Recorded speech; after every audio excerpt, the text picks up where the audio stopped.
my regret to feel the need to call this debate. The major thrust of this debate was to center around the lack of BSE support for Nova Scotia cattlemen, dairy producers, and sheep producers. And I think that if the Speaker and other members of this House who are from rural Nova Scotia would be aware, certainly, that agriculture has been hit, and hit hard, certainly since this spring, and with the flood at the end of March, and certainly the valley farmers who actually got more rain than most of us this summer, and which affected their crops in a very serious way.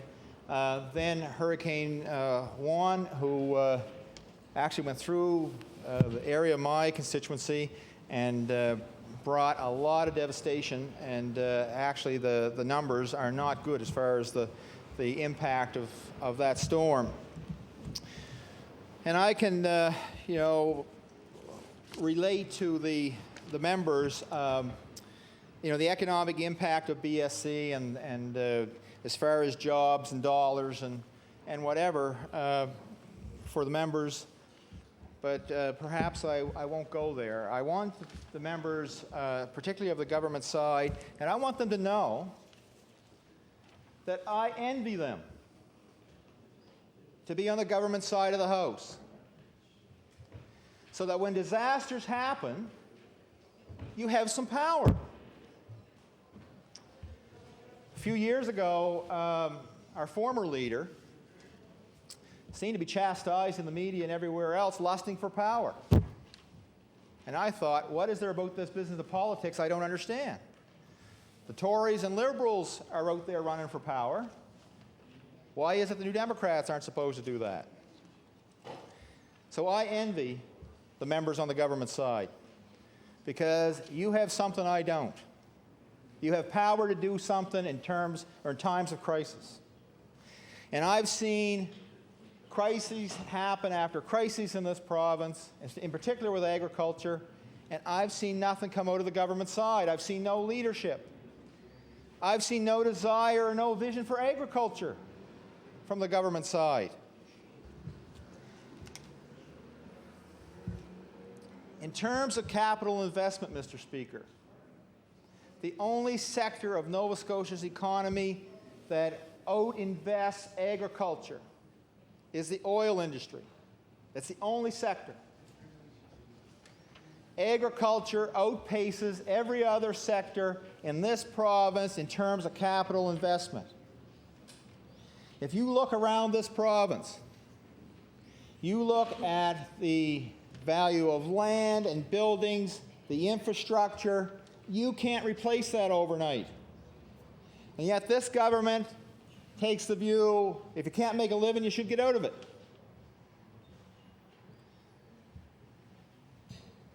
Long gone, hopefully, are the days when milk producers took their milk to the side of the road in cans and wondered if it was going to get paid for. That's why we brought in supply management, a formula that gives them a price related to their cost of production so they can make a living. Would we demand any less for the rest of us? Your vision doesn't have to be their vision. Their dreams and aspirations for their families and their farms doesn't have to be the same dream as John Ham's. But you could have a vision of the value of the industry. They can take care of their own vision. If they had a government that believed that what they do was a good thing, it had a value for the province. In all this talk of terrorism, in all this talk of security, there's been absolutely no talk about food security. There's been no domestic food policy in this country, nor in this province. We produce maybe 10% of the beef we consume. 300, the equivalent of 300 carcasses a day, come into this province to meet the market needs of Nova Scotians, worth in the value of $80 million. Now, to me, that's something worth pursuing. Put policy in place to grow that industry. Put some mechanism in place where producers can get a decent price for what they produce. They won't be here.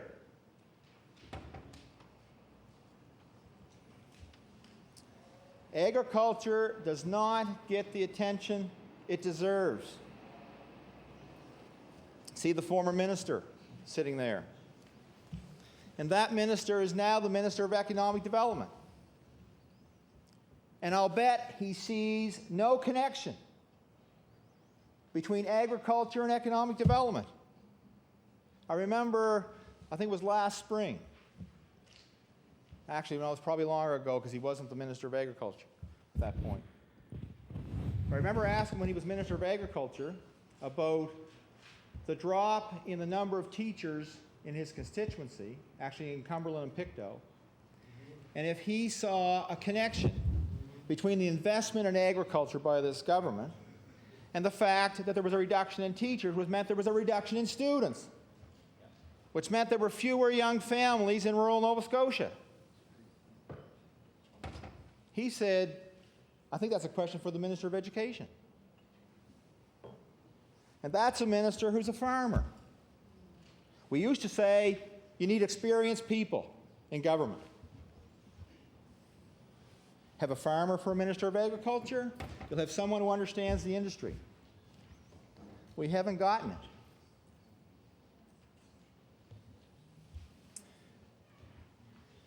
What we have is a government that recognizes no value in the agricultural sector. The minister had asked me to join his task force. I say now no. 5 months after the BSC crisis, this government puts together a task force. Give me a break. Every possible connection to support has been connected to federal funding. Some of that federal funding announced a couple of times. Some funding that's already been used is bridge funding for the other commodities. It's money that other commodities deserve. And yet the government is using that in this BSC crisis, and precious little. Now, could it be the government could come up with a notion, gee, we'll put money in of our own, that this industry is worth something to us, it's worth something to rural Nova Scotia, and we're going to send that message loud and clear. And we're going to come up with some dollars that are not connected to any federal program because we deem it to be worth it. All that infrastructure, all that investment, all of those families, all of those homes are worth it. And I want members opposite to think about something.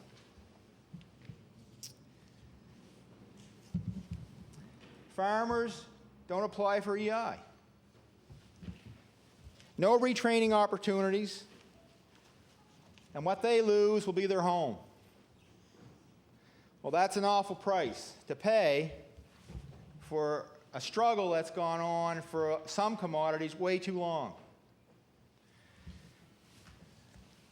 The honourable member from Colchester-Muscatobit Valley said farmers feed us all.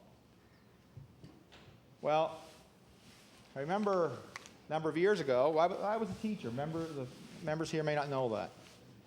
And I grew up on a small farm. I keep a small flock of purebred registered Suffolk, and I like what I do there.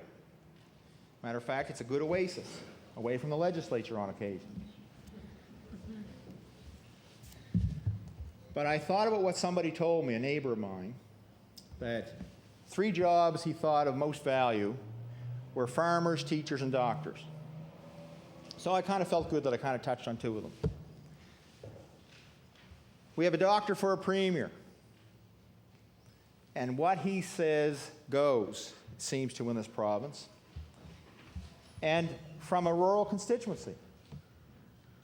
And I certainly would like to see that premier show some initiative in this regard.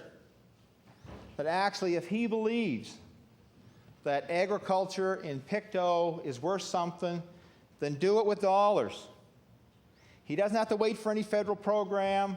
They can dicker with the feds if they want later, but otherwise, if we look at dollars that go into businesses in this province, at the history of dollars going into businesses, of fly-by-nighters that contributed nothing to the province, then we have a good history to show that this is worth doing. And that's not to say because farmers are fly-by-nighters. They're here. 100 years, 50 years, 30 years. These are the people who are committed to the province. They're not going away. But yet we've given money to those who did, and lots of it, and more than what this disaster requires. You can't look at everything as a cost.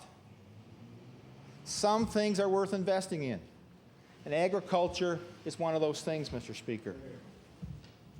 Now, I have a young family. I have a son who's 16. I have 3 daughters who are 14, 12, and 11. Because they grow up around livestock, they have some interest. Now, whether or not that interest would be enough to make them want to be farmers, I don't know, but I'm kind of hoping that maybe one of them will. And I remember listening to Lawrence Nason with a quote that when he said that he talked to a farmer who said he didn't have a child he hated bad enough to give the farm to. So, if that's the approach that we have toward agriculture, if that's the lack of vision that we have to an industry that is only outranked in investment by the oil industry, then what vision do we have for the people who are committed to this province? I talked earlier, I started my talk saying how I envied the members on the opposite side, that they had power to do something in these crises. And I reiterate that the people who put you here are for the most part from rural Nova Scotia. Most of your seats are from rural Nova Scotia. But yet, since 1999, as far as I can read it, you've turned your back on them. Mm-hmm. First thing that was said by this government was that they were going to cut the bureaucracy. And what did they do? They formed a new agricultural board. Crown Corporation. AgriPoint now. $2 million of taxpayers' money. Well, that would be some small step. You know, $2 million for the jobs created there, which what is that? Is it 30 jobs yet?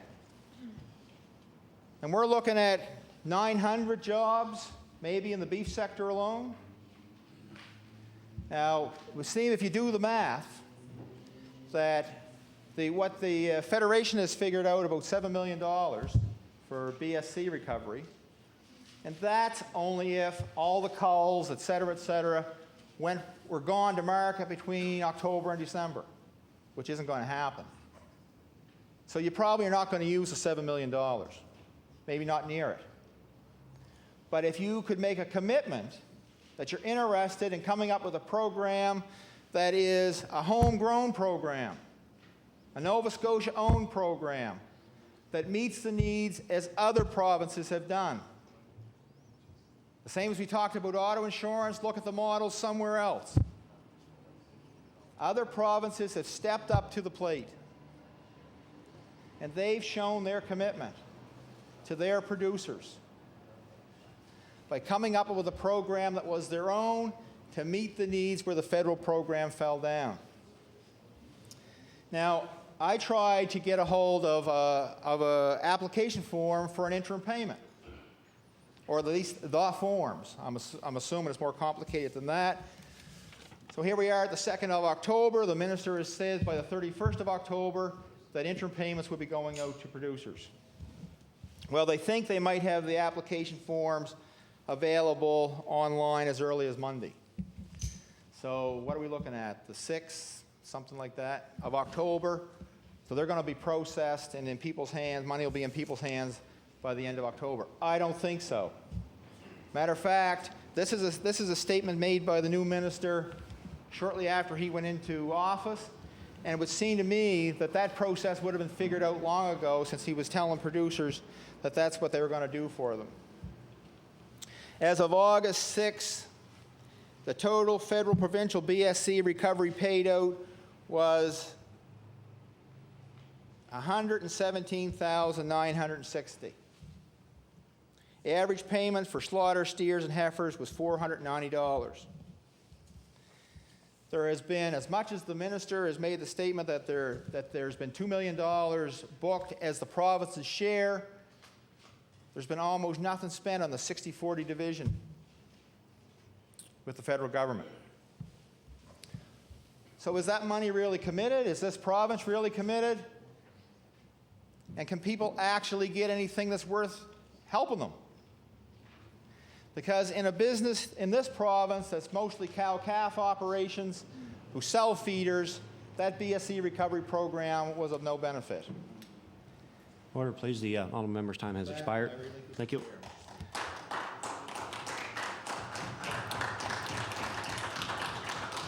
The Honourable Minister of Economic Development.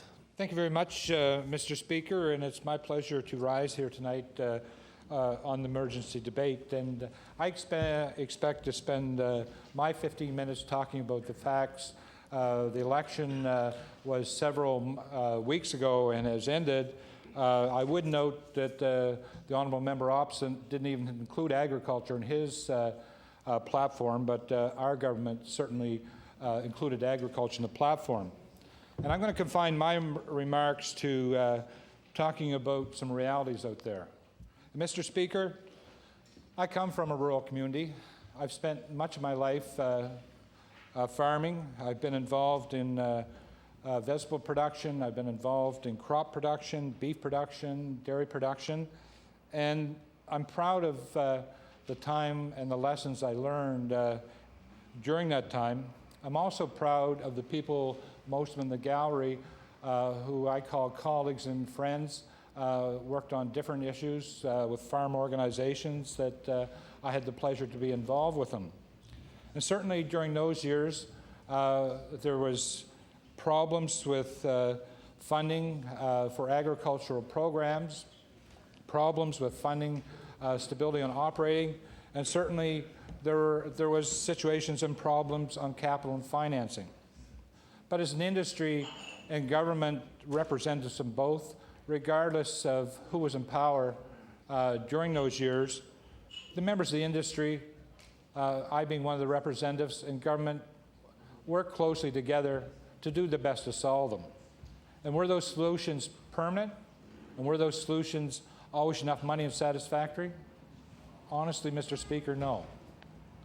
I don't think one ever in a negotiation achieves as much as they want, but what you try to achieve, a stable situation, get over short-term problems, and try to establish long-term stability. And certainly marketing systems like supply management have afforded some of that stability to the dairy and the poultry industry. The red meat industry, excuse me, put my hand on the speaker. The red meat industry, Mr. Speaker, the reality of it is it's been a North American market. And trade agreements that I participated in with negotiations with my colleagues in the gallery, those trade agreements at the end of the day certainly liberalized trade, but they certainly made it more difficult to maintain marketing systems and have the opportunity to sole source or sole supply a lot of your local market. A lot of those marketing problems obviously have limited the price of product in the marketplace for our producers. As well, that free market system has really limited the ability of the producer to have any great influence on the price of the product they sell. The major retail chains control the vast majority of the retail market, and the distribution and slaughter industry is extremely centralized in North America. Canada and Nova Scotia always feels those effects as part of that Canadian group. have limited our opportunities as an industry to allow our producers to achieve adequate returns over the long term.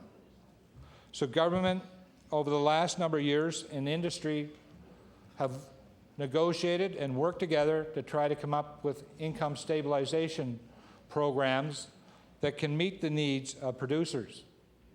We've gone through an evolution from GRIP, which was a gross income stabilization scheme, to NISA, which was a net income stabilization program.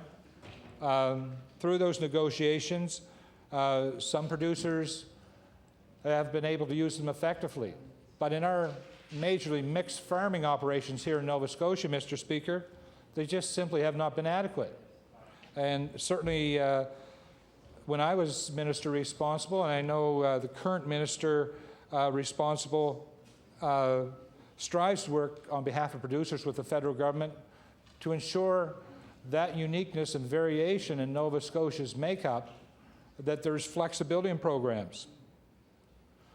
There has been some success,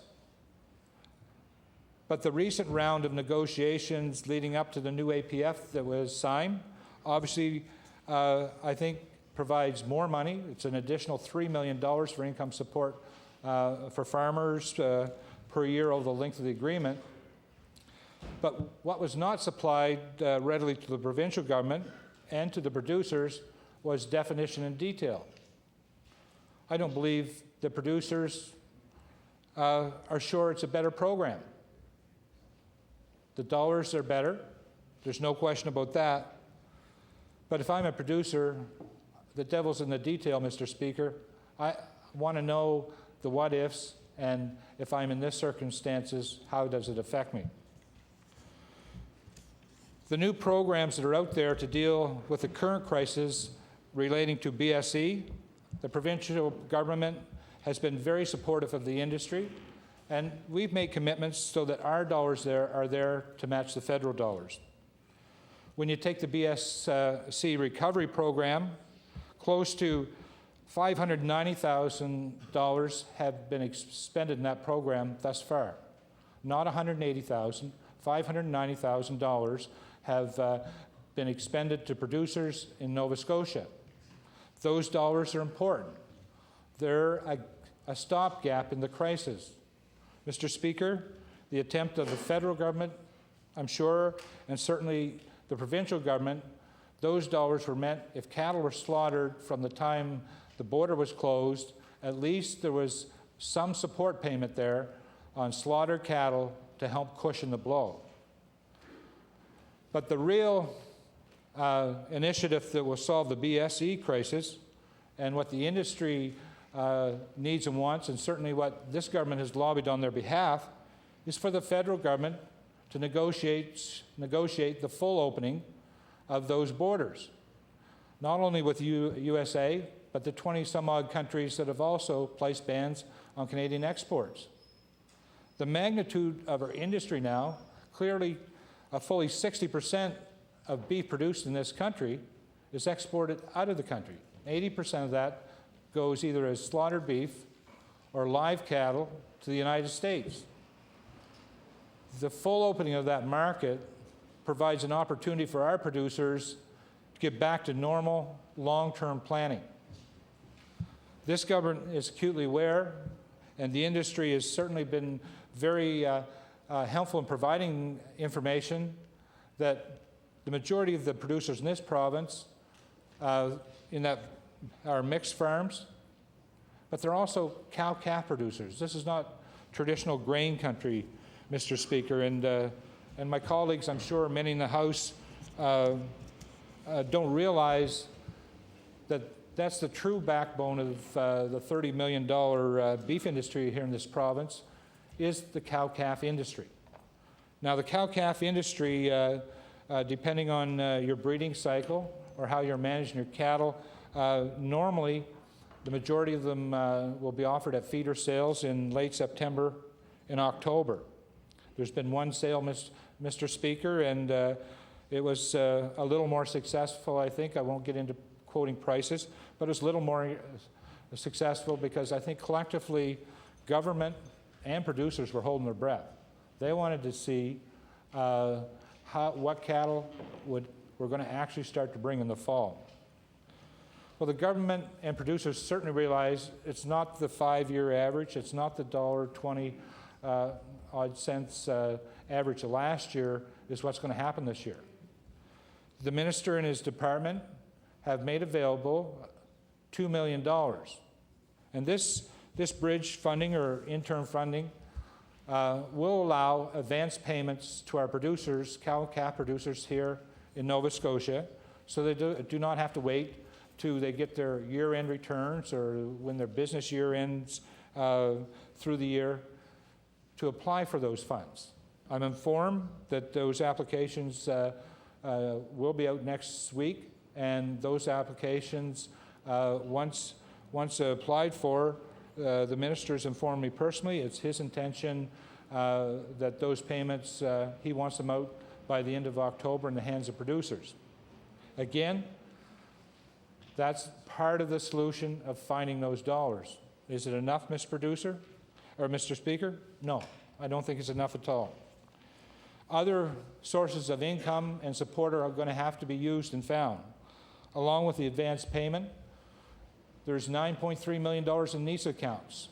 Switching to the new APF agreement, those funds can be added to from the 2002 year, but draws can also be made on those funds, Mr. Speaker, and those funds are going to be important in a year like this to producers that have maintained their accounts. As well, what else does the province have to offer the red meat industry to help get over this difficult time? Well, the province has always had the Farm Loan Board, and the Farm Loan Board is always known as a patient lender. And that patient lender really means that they provide some counseling to their clients, but also on an individual basis, Mr. Speaker, they supply some flexibility on repayment terms, on how much money, whether it's interest, principal, can be foregoing for a given time of period to help those producers get over some of these rough times. That's another piece of the puzzle in trying to ensure that what resources we have as a province are there to help our agriculture industry and right now our red meat industry. I'd also like to say that the agricultural policy framework that was signed obviously incorporates crop insurance, the old livestock insurance replaces NISA, and a disaster program. The province of Nova Scotia, on the urging and on the representation of the Minister of Agriculture, obviously seeing the benefit of at least $3 more million a year of provincial money supporting income support and our agriculture producers, and wanted to be able to match that with the federal programs to again increase the total commitment to $75 million over 5 years for our producers. It's significant dollars, but the fine-tuning of the program, and I apologize, Mr. Speaker, I don't have those fine details. The minister would be able to provide them in clarity, but those dollars and those details are important to our producers. Also, Mr. Speaker, during the last 5 days, the people in this gallery, many of them live in communities that were devastated by Hurricane Juan. The TVs have been primarily focused on the HRM municipality here. The hurt, the devastation, the frustration, and the despair out there was just as greater when individual farmers and their families seen a lifetime of work literally blown away, or at least majorly incapacitated by the storm. And I've certainly, Mr. Speaker, know that the farming community pulls strongly together. And I've certainly heard many accounts of the sharing of equipment, livestock, milking cows, actually be moved to other farms to be milked. The generosity, the camaraderie, and the care for each other is definitely there. And certainly equipment is being moved from areas that was not affected, like generators, for example, to areas that was affected by this devastation.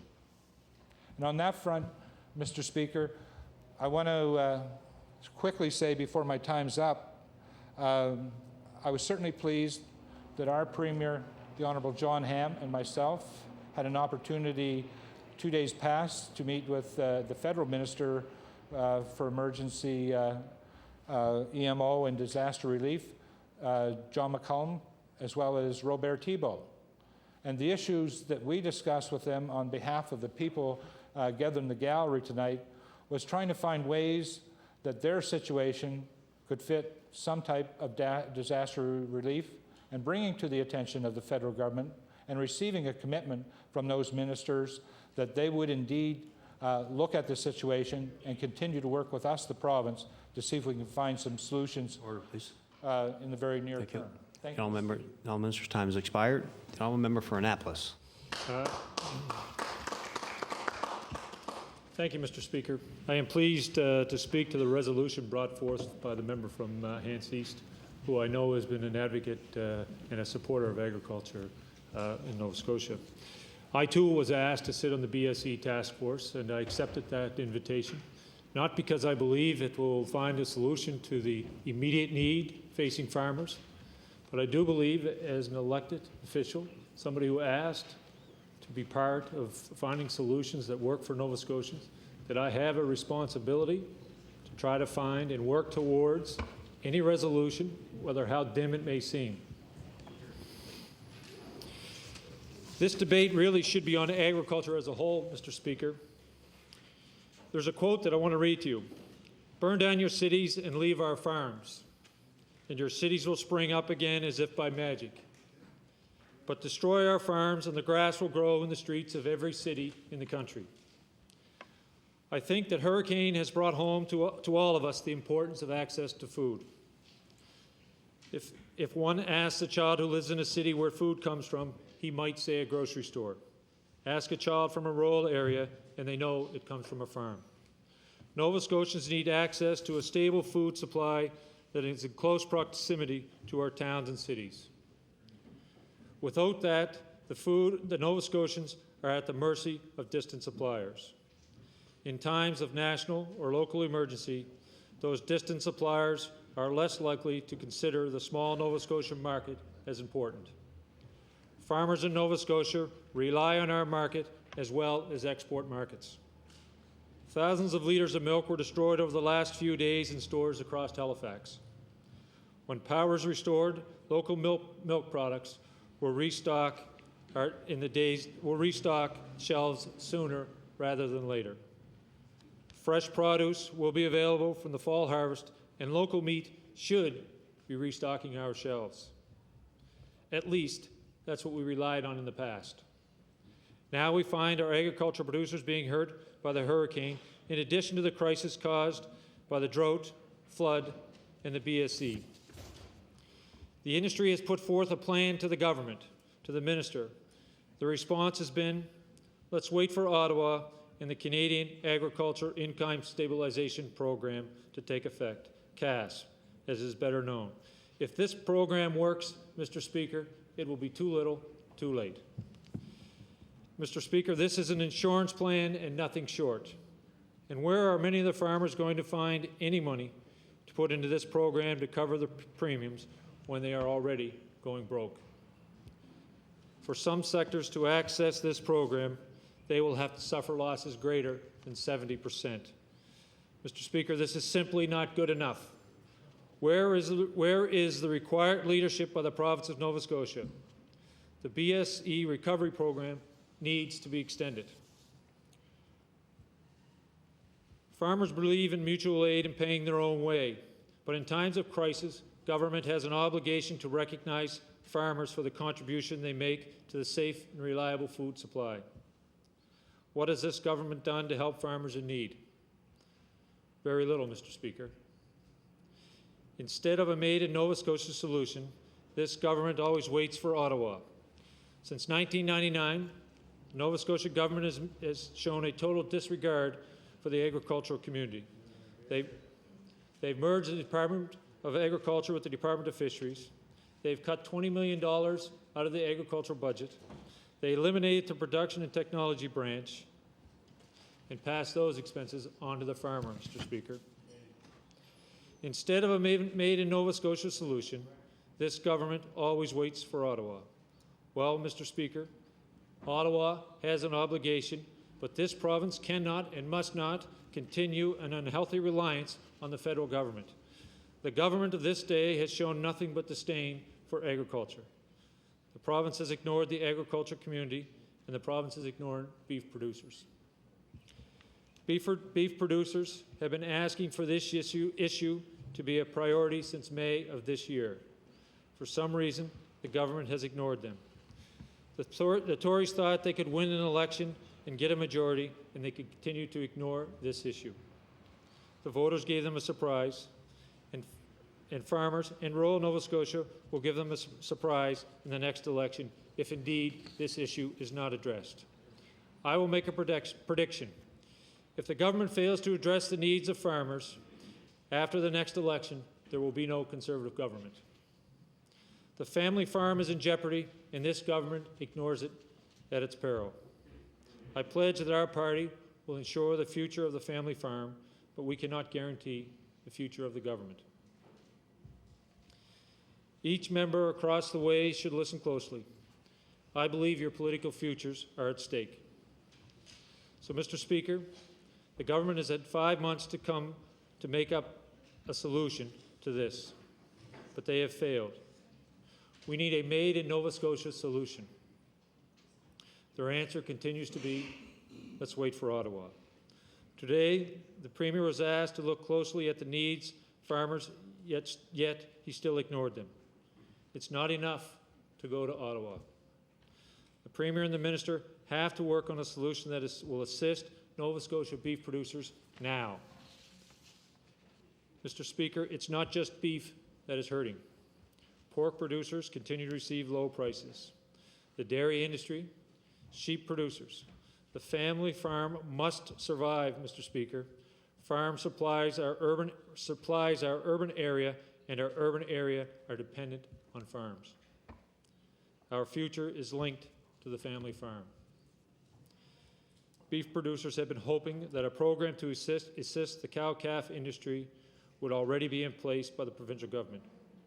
2 days ago, I asked the Minister of Agriculture if he would consider a feeder market adjustment program for the upcoming sale on October 13th. I have yet to have a response. That day, he said he would be speaking with the Federation of Agriculture. I believe someone will be here today, and maybe they could let us know what the answer was afterwards. The time for talk has ended. This program should be put in place with the cooperation of the Federation. We asked the Premier today what he was going to do about the crisis, and he was silent. The Minister was in Ottawa, but one has to ask, why couldn't he just pick up the phone? Better yet, why doesn't he, as Minister of Agriculture, realize that he must implement a solution with or without Ottawa? And he should do it without delay. I want to share some facts provided by the Federation. 1/3 of the registered farms in the province of Nova Scotia depend on remnant livestock as their only source of income. Another third of registered farms depend on the remnant livestock as part of their income. These farms purchased over $30 million worth of goods and services in rural areas. This issue goes beyond the farm gate and the beef industry. In my riding of Annapolis, equipment dealers, seed suppliers, fertilizing plants, and many other businesses will feel the pain of this government's lack of support for the agricultural sector. When we look at the impact of the BSE in the rural economy, the dollar figure could go between $80 and $100 million, and that will exclude wages. That will add additional millions of dollars to the rural economy, Mr. Speaker. A $155 check totaling $72 million could have gone a long way to supporting the agricultural community in rural Nova Scotia. The BSE crisis has clearly pointed out the need to maintain a local slaughter plant so that animals produced in the region can be processed here as well, Mr. Speaker, and that plant needs to be federally inspected.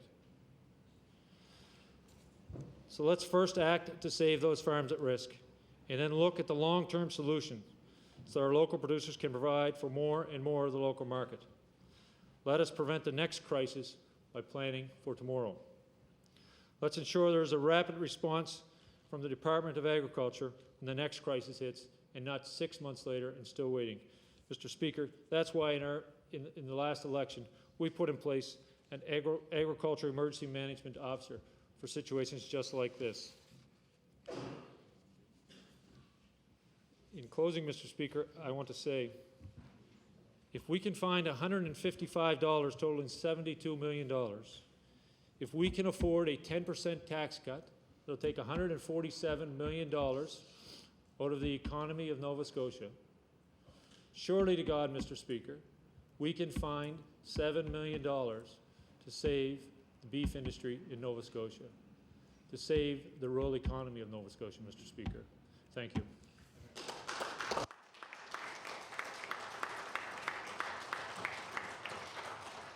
Honourable member for Pictou West.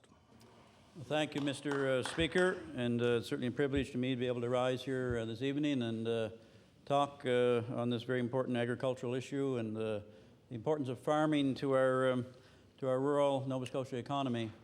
I come from Pictou West, an area of the province in Pictou County where there's a fair amount of farming still, perhaps not as much as there had been at one time, but still a very important component of our economy in this area of the province.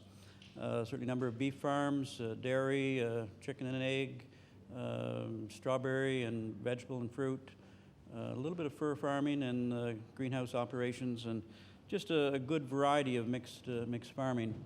And I should mention too, Mr. Speaker, I had the privilege, I guess, of growing up on a farm, and a lot of those components I just mentioned on a mixed family farm, a lot of good memories and a lot of good values learned over the years from having that privilege. But today, Mr. Speaker, our agricultural industry in this province is in a crisis. There's certainly some challenges being faced by many different farmers, and I know the emergency debate here is on the beef industry, but it certainly applies to all the agricultural industry.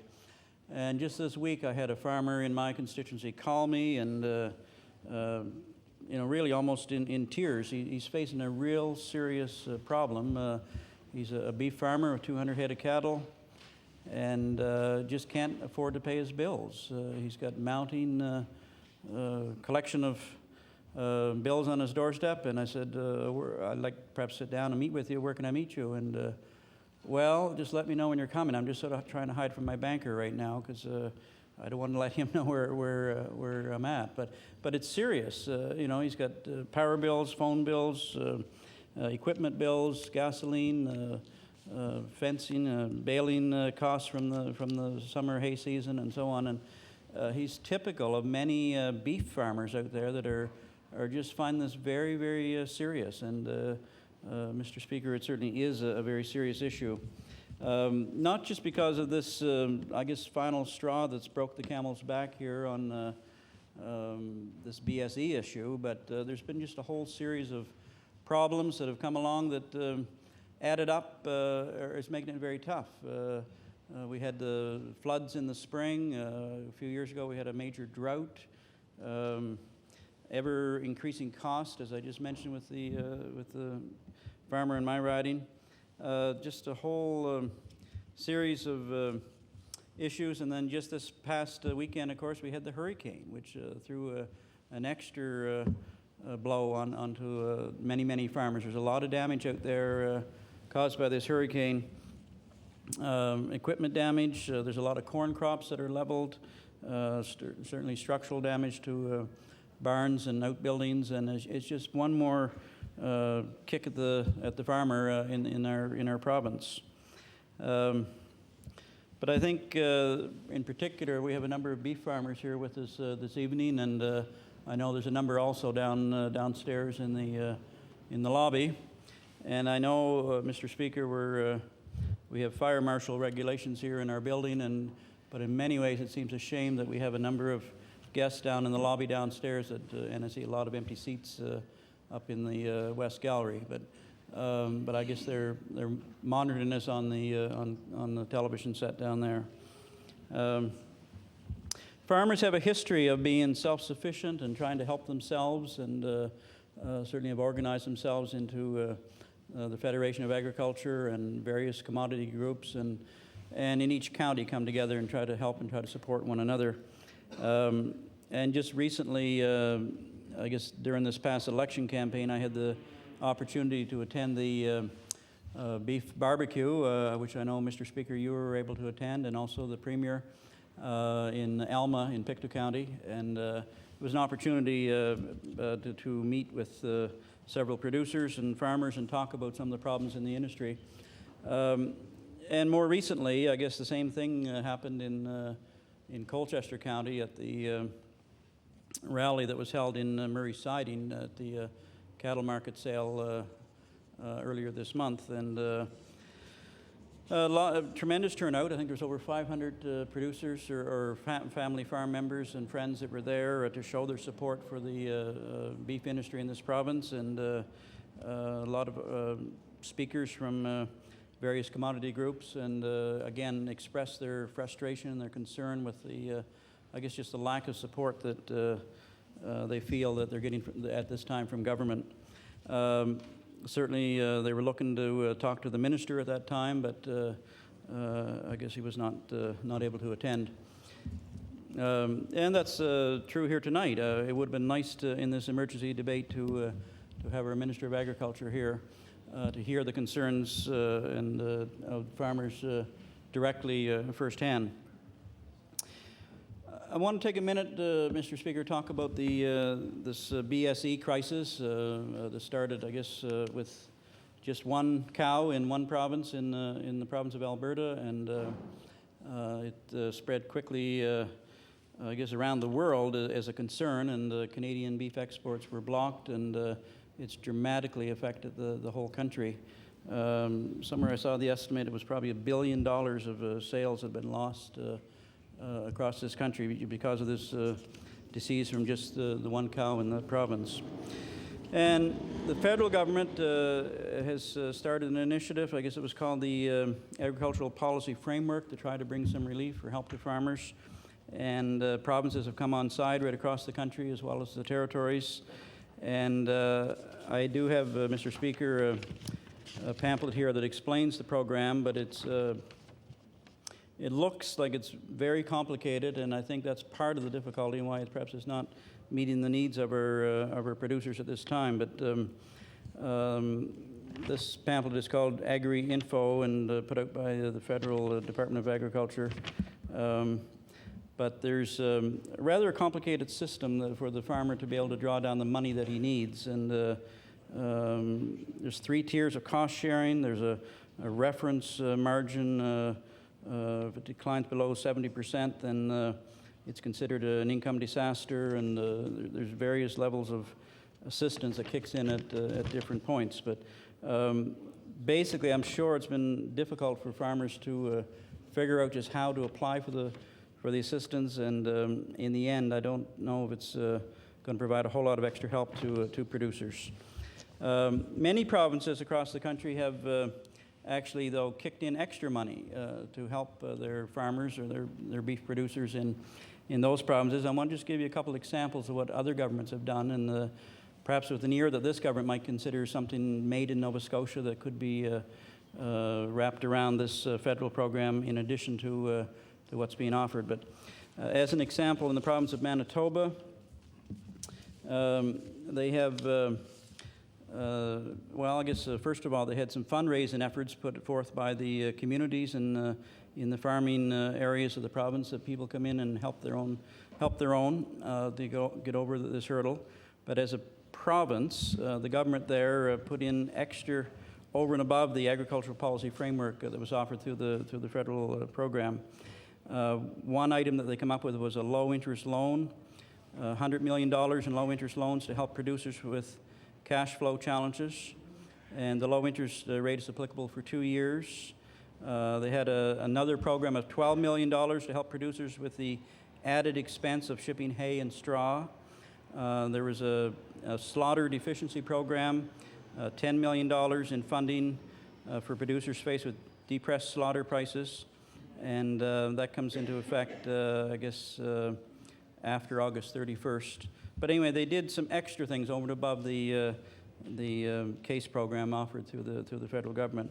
Province of Ontario, in addition to the federal initiative, they come up with Canada Ontario BSE Recovery Initiative Phase 2, they call it. It was a set-aside program to provide compensation for cattle owned by Ontario producers on the 20th of May that were fully fed and market-ready.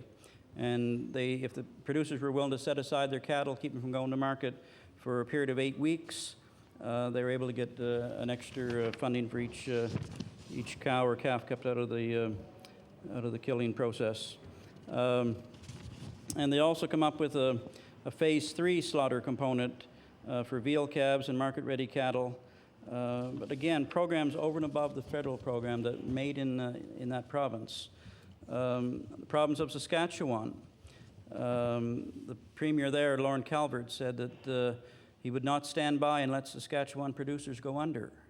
So they come up with a Made in Saskatchewan program of $20 million in compensation for the balance of slaughter cattle on feed as of May 20th, and a total of $140 million available in loans through financial institutions in that province to help their farmers get over this hurdle.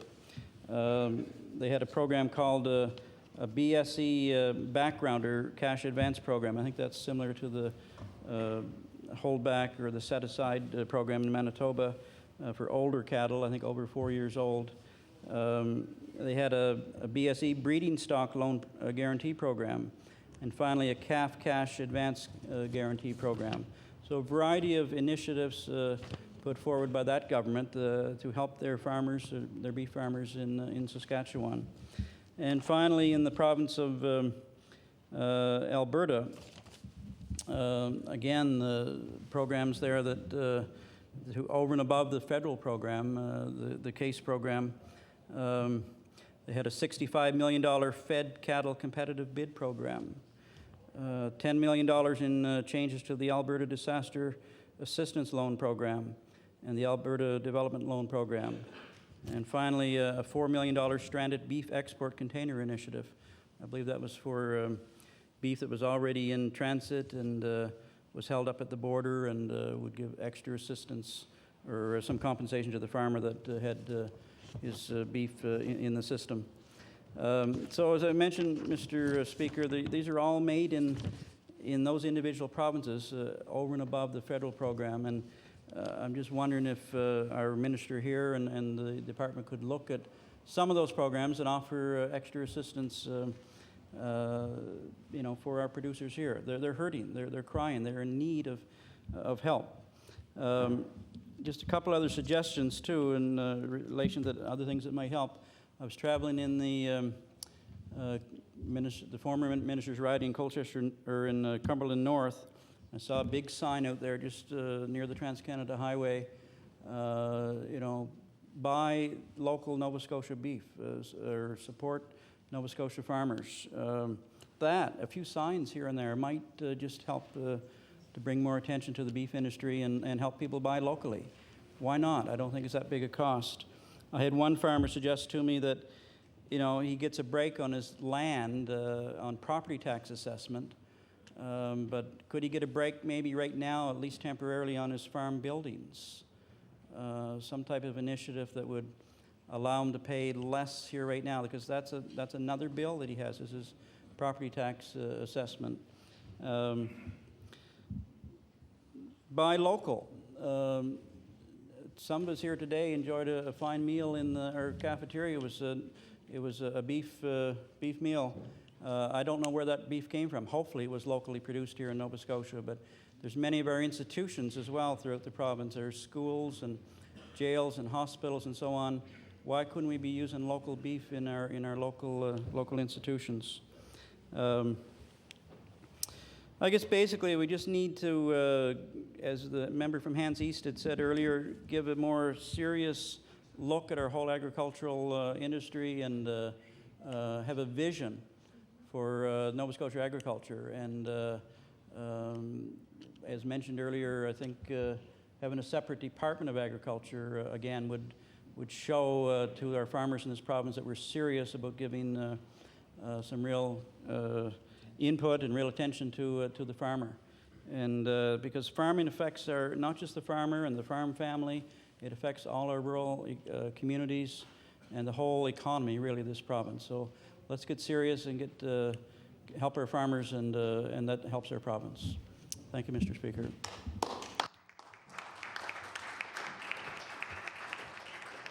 The honourable member for the Colchester and Musquodoboit Valley. Thank you, Mr. Speaker. And Mr. Speaker, I appreciate this opportunity to say a few words on behalf of the agriculture industry in Nova Scotia, and I'd like to thank all members that have participated in this emergency debate thus far. I'd like to mention right off the top, Mr. Speaker, that the Minister of Agriculture and Fisheries, along with a representative from the Federation, are in Ottawa to discuss the BSE, or mad cow disease issue, and Hurricane Juan with the Agriculture Minister, Lyle Van Cleef. And I think from my experience and observations around this legislature, probably that's a good place for the Nova Scotia Minister of Agriculture to be at this very important time. He would have liked to be here to debate the emergency debate, but because of the attempts and the difficulty arranging meetings with the federal minister, he felt he was better suited to go to Ottawa. So that's where he is. We do have a number of farmers and guests in our gallery and a number downstairs, and I'd like to thank them for coming in this evening. This is a very important concern, and our government does take this concern seriously. First of all, the member from Hans East said that I have suggested that farmers feed us all, and there's no doubt about that. Earlier today, I had a conversation with the media about farmers coming to Halifax. Why are the farmers coming to Halifax?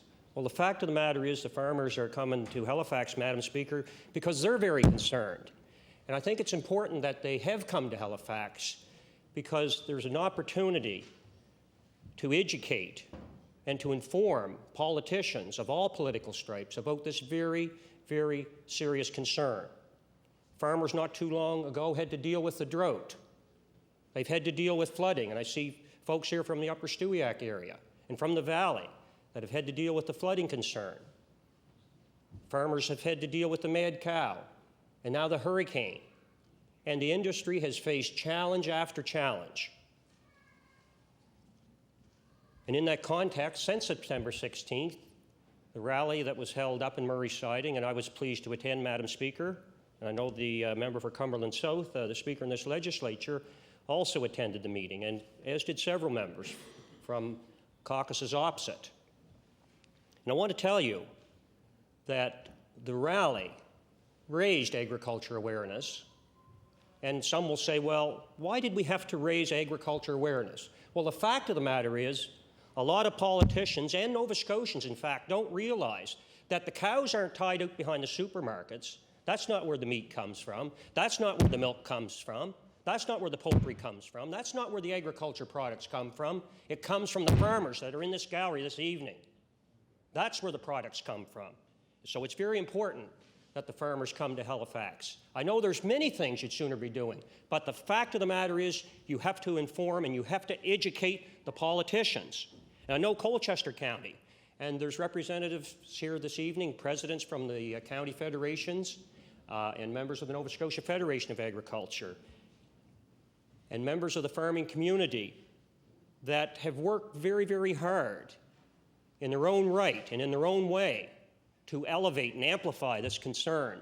But it is important that you speak out and take the opportunities that you have to inform all Nova Scotians, especially right here in urban Halifax, about how important the agriculture sector is to Nova Scotia. All commodities have been impacted, without question. The dairy sector is reeling. The beef sector is reeling. The hog industry is reeling. Poultry's impacted. We even heard from a fruit grower that's impacted. Madam Speaker, it is a big concern. It's a serious concern, one that you easily can't pull the answer and the response out of a tree or something. It's a very, very serious issue. Nova Scotia producers have raised concerns with the government's handling of the BSE crisis, the mad cow disease. We recently established a toll-free number to make it somewhat easier for the farmer and their families to find out about the programs that are available to the agriculture industry. And I'm happy to report that an agriculture task force on BSE has been established to hear from members of Nova Scotia's agriculture community on issues related to the mad cow disease. I am disappointed to learn that the agriculture critic for the NDP has declined an invitation to beyond the task force. I believe that the honourable member would have certainly added something to the task force. You know, Madam Speaker, if you will, you could say that the place and time for politics is here in the Nova Scotia legislature. And when we're talking about informing and educating, you know, I trust, and I don't doubt for a moment that the honourable member for Hants East is concerned about this issue, but I want to table a document, Madam Speaker, here in the legislature regarding the candidate for the NDP and the candidate for the Liberal that ran in Colchester-Musquodoboit in the last election. Colchester-Musquodoboit Valley is a riding that is very, very dependent on our resource-based industries, farming, forestry, and mining. And I think it's important that I read this into the record. And this is, I do this with respect, but it's important that all members inform members in their caucuses about agriculture. And I have to read a couple of sentences, Madam Speaker. Mr. Taylor's opponents, the NDP candidate and Liberal candidate, say they either aren't hearing the same messages from farmers about mad cow disease or are focused on other issues.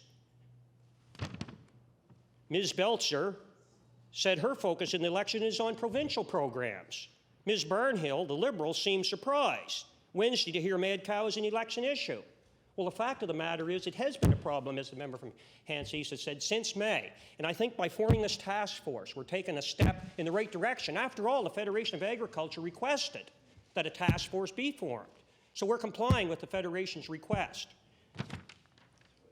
As well, Madam Speaker, this document disturbs me even more. It was tabled by the honourable member from Hants East. This was tabled last fall, Madam Speaker. The print's a little smaller, and if you'll indulge me, I'll dig out these specs. And I know the member knows better than this, but it's very important that we recognize that with petitions like this, tabled in this legislature, that it's detrimental to the agriculture industry. It's detrimental. We, the undersigned, and there are some 400 signatories to this petition, we, the undersigned, hereby ask the Premier, the government, and legislature of Nova Scotia to create and guarantee by court order or legislation a buffer zone of not less than 1 kilometre around our homes from agriculture, spreading of fertilizers, insecticides, and things of that nature. How far can you go in Nova Scotia and find a farm that's isolated from residents, Madam Speaker? And again, I think it's important that I retable that document, Madam Speaker. And I do that with respect because I know that honourable member knows better than that, but the fact of the matter is when you do things like that, it impacts the agriculture industry, and it's small wonder that they find it necessary to come here to Halifax. Now, Madam Speaker, the goal of the task force on BSE is to assess this government's response and the federal government's response to the mad cow situation. And, Madam Speaker, we are to determine the impacts of the BSE crisis on Nova Scotia's agriculture industry, determine the capacity of existing provincial, federal, and industry programs to address these impacts, Madam Speaker. That's essentially the terms of reference. And the task force will include representatives drawn from the Nova Scotia agriculture and related sectors and others with an interest in the agriculture industry. And I think that's a good step to help address this crisis. The task force will be meeting in 4 agriculture regions across this province. Meetings will be held in Wentworth on Friday, October the 17th, at the Wentworth Community Centre. In Antigonish on Saturday, October the 18th, at the St. Andrews Community Hall. In Brookfield, Colchester County, on Monday, October the 20th. And in Kentville on Tuesday, October the 21st, at the Kentville Research Centre. And I know the honourable member for Kings North is very, very interested in this issue, but meetings in all the locations will run from 1 in the afternoon until 5 p.m. and reconvene at 6:30 until 8:30. Presentations will be delivered orally and be limited to 15 minutes. Presenters are asked to address 2 specific questions. How has the mad cow crisis affected your farming operation? Will the current programs assist you in dealing with the impacts of the mad cow crisis, the mad cow disease? The task force will also receive written submissions from those that are unable to attend, and stakeholders wishing to make those oral presentations are asked, where possible, to provide us with written comment as well. Madam Speaker, we've also been mandated and requested by the Minister of Agriculture to present a report no later than October 31st in this Nova Scotia legislature. The report will be tabled in the Nova Scotia legislature. And again, Madam Speaker, I think the honourable member from Hants East should go back and reconsider his decision, because as far as I know, the task force committee members that have been approached have agreed in the affirmative, save for the member for Hants East. But Madam, well, the honourable member is saying it's not true, and it may not be, but I do know that we have received a lot of support from the agriculture community, and they realize that the Nova Scotia Federation of Agriculture has made this request. Now, you know, when governments at any level invest in agriculture and the agriculture community, they are investing in rural Nova Scotia. And somebody mentioned a little earlier, and I tend to agree, although I don't support the philosophy, I certainly do agree that the farmer and his family aren't about to pull up stakes and move on to another location if there is some investment that comes forward, Madam Speaker. We're investing in rural Nova Scotia, we're investing in this province, and what's good for rural Nova Scotia is good for urban Nova Scotia. The farmers' interests are in the best interests of this province. And I think that can be said right across this great country. The problems that we have here in Nova Scotia aren't unique to this province as far as the mad cow disease goes. You know, we all know that there's a lot of hype, there's a lot of myth about the mad cow disease, but the fact of the matter is the border remains closed for the most part to Nova Scotians and to the rest of Canada. And when the rest of Canada can't market their commodities in the United States, guess where a lot of those commodities are headed? Into some of the smaller provinces, such as Nova Scotia. And by going out into rural Nova Scotia as a committee, we are determined to listen, to learn, and to try to put together some information and recommendations that will assist and help the farming community. I can't predict at this time, Madam Speaker, what the outcomes of those hearings will be, but I'm certainly looking forward to listening to the farmers and their families. There are many, many issues out there. And, you know, a lot of programs, not just related to the agriculture industry, but a lot of government programs, especially when federal and provincial governments partner up, they can be a nightmare. They can be a nightmare for lawyers. They can be a nightmare for accountants, and they're certainly a nightmare for many farmers. You know, the flood crisis, there was some 8 or 9 different branches of governments at the federal and provincial levels dealing with that particular concern. And just when it seemed like there was a resolve reach, you know, about the land that's leased, for example, just when we thought there was some progress being made, somebody came in and pulled the rug out from underneath us there, Madam Speaker. There was a number of issues related to the federal criteria. And sometimes, yes, you have to point the finger at the federal government because the criteria is outdated right across this country. Farmers lease land. Some of it's done by a handshake. Some of it's done by the nod of the head. But you know what? Well, the old song is absolutely appropriate, the title of the song. All the lights in Broadway don't amount to an acre green. And why I say that is that when we drive through our rural communities, we're seeing more and more of the old family farms growing up in weeds, growing up in alders. Madam Speaker, people qualified tonight. I grew up. I was born, literally, born and raised on a small farm. And like my good friend Mr. Moxon said earlier, Brooke, you know what it's like to pull those things on the end of the udder. And the fact of the matter is I do, Madam Speaker, and I'm proud to say that. I'm proud to say that. We milked a herd of between 15 and 20 cows. We had an old pipeline system. But we made the mistake of stripping those cows afterwards. And you know what?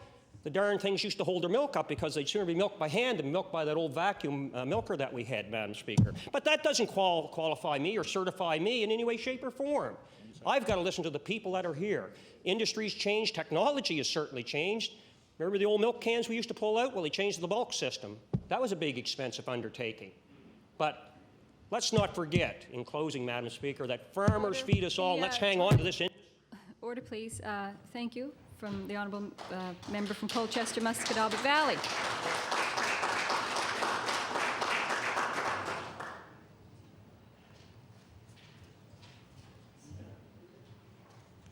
The Honourable Member from Kings West. Sorry.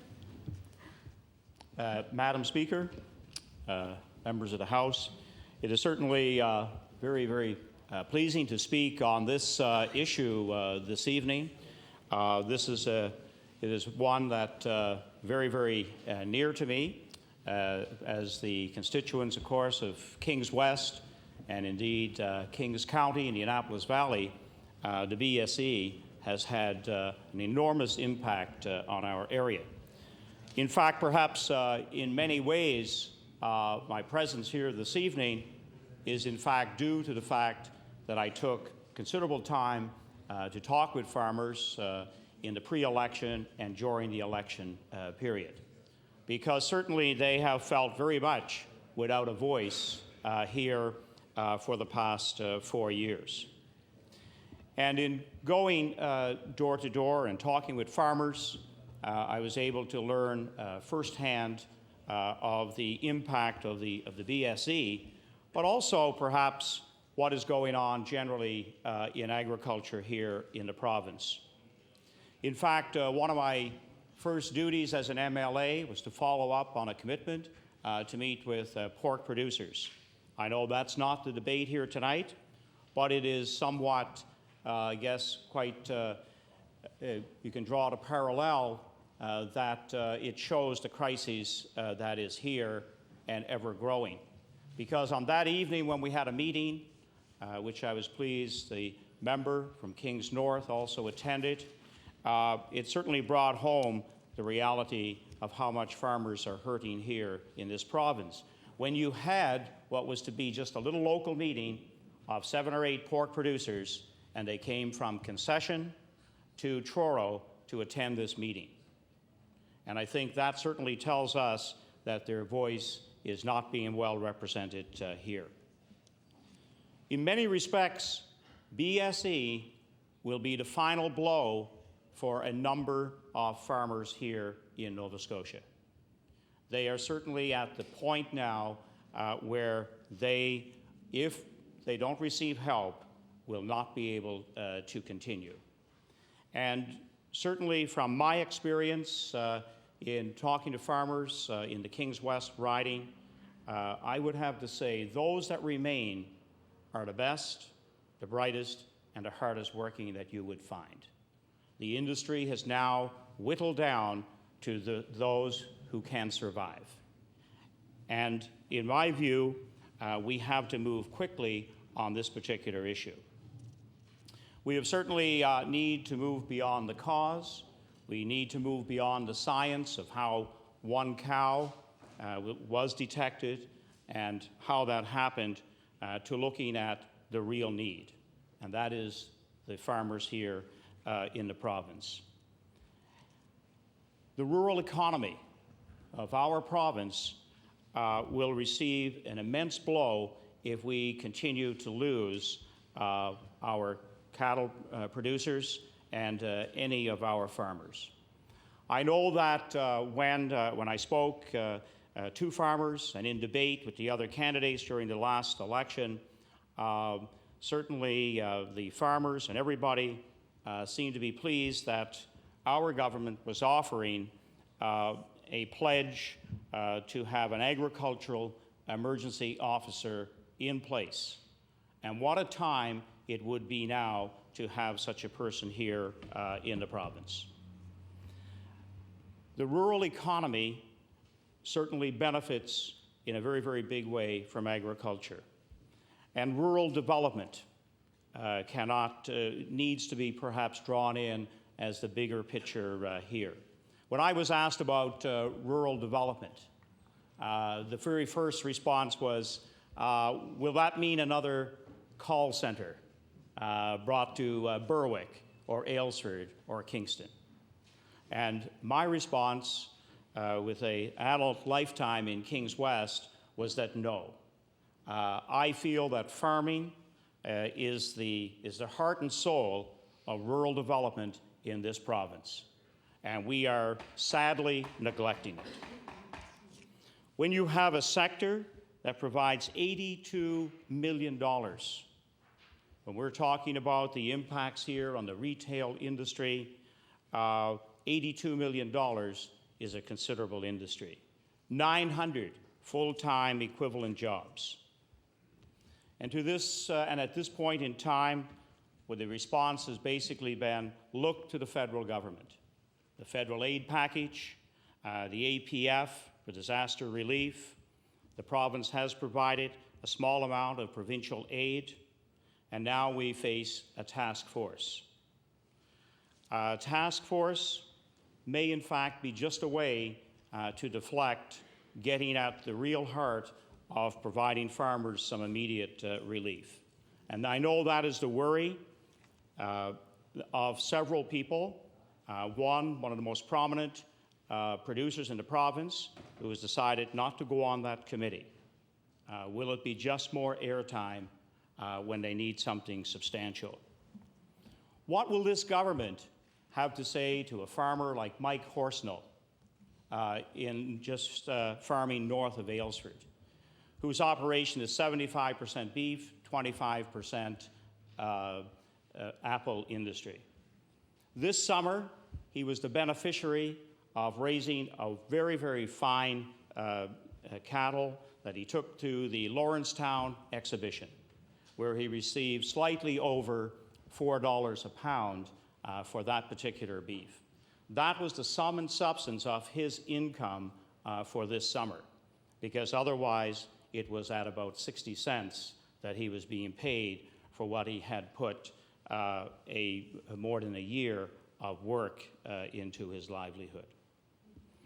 What will this government have to say and respond to Akis Langolin, one of the finest dairy farmers that we have in our area? A Dutch Canadian who has done very, very well in this area, who this summer, when he was getting rid of his cull cows, soon found out that by shipping them to Quebec or Ontario, the check at the end of the day was $60. Just 2 weeks ago, he decided, why bother? I will give some of my cull cattle to the Oaklawn Zoo for feed to their lions. That's the state of the industry here in Nova Scotia. What about a Lindsay Kinsman? Again, a dairy farmer, a dairy beef farmer, who this year will lose on both operations about $50,000. What will be the answer to those people? I applaud our local slaughterhouses, who happened also to be in Kings West.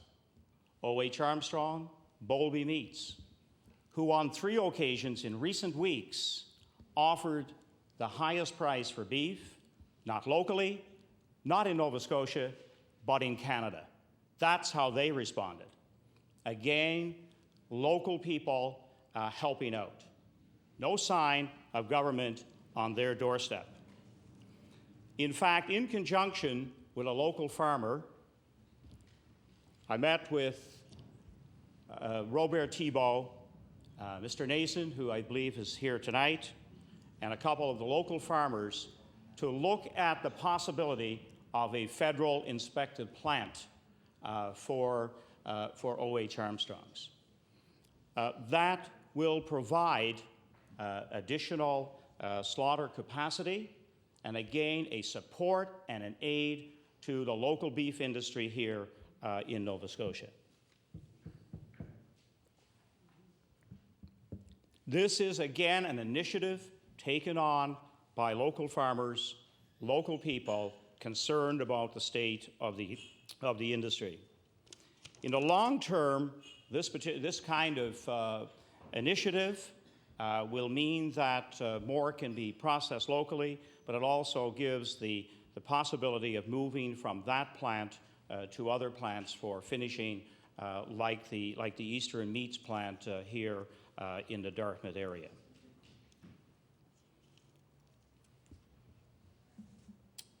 Madam Speaker, the industry is in crisis. These are just 2 or 3 examples that I have drawn upon this evening, and there are many, many other stories. And I hope that these stories over the coming days will be made known to us who are here this evening.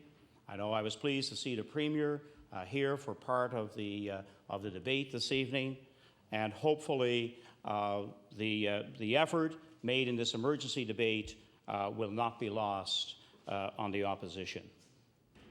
To date, this government really has responded quite feebly, in my view. 1-800 federal is just not working. We need to do more as a provincial government. In my view, government is about timely responsiveness. A task force delays and deflects the real need experienced right now on the farms of Nova Scotia. This Premier and this party needs to work on a made in Nova Scotia type of program, a standalone relief program for the cattle producers. We need to support the initiative made locally by O.H. Armstrong and perhaps also picked up by Bowlby Meats, another local processing plant, to extend their capacity. And perhaps, again, the provincial government can step in and support that initiative.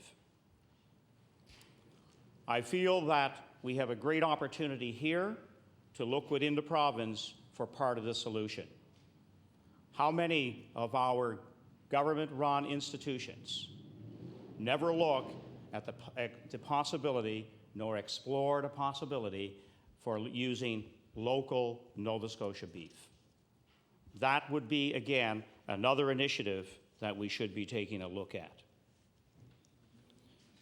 Mr. Speaker, I think it's incumbent, or Madam Speaker, I'm sorry, I think it is incumbent upon all of us in this minority government to help in this crisis. We must move beyond resolutions to a resolve that will bring some quick relief. Otherwise, many of these farmers will not be here in 2004. Thank you, Madam Speaker.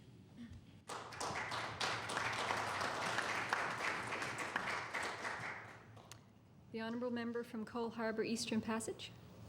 Thank you, Madam Speaker. I'm privileged to have an opportunity to stand and speak on this emergency debate. And I was looking through the list of the speakers, and I was sort of crossing them off as I was going through, and I was asking the member from Cape Breton West about his situation in his riding, and I note that I'm probably the only one who's getting up to speak who does not have any beef producers in my riding.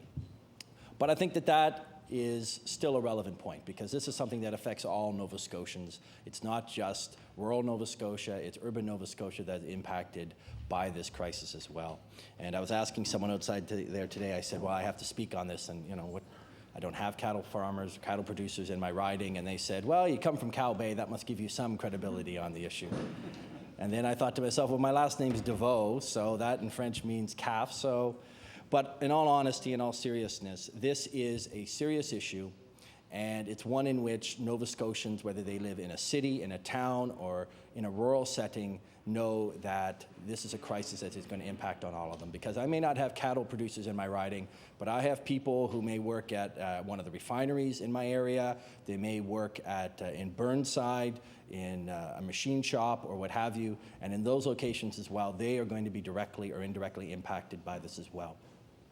Because whether it's less gasoline that's purchased or whether it's less machinery that's being purchased because of the impact of this, it will affect the economy in Nova Scotia. And as my colleague from Hants East noted earlier, the impact of the agricultural industry in Nova Scotia is only second to the oil and gas industry. And that's only recently that would have been that would have overtaken them. And Madam Speaker, it's important that we all reflect on the importance of the money that is generated in our economy through the agricultural industry generally, and specifically cattle producers. And I wanted to take some time to talk a bit about that, because I was noticing some of the information that's been floating around both during this debate and otherwise. And I think it's important to put some figures on the record. And maybe some of the other members have done that, but I think it's important to reiterate them.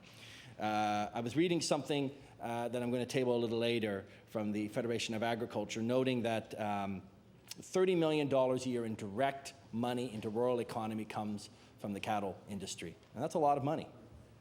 900 direct full-time equivalent jobs from the cattle industry. That's a lot of jobs.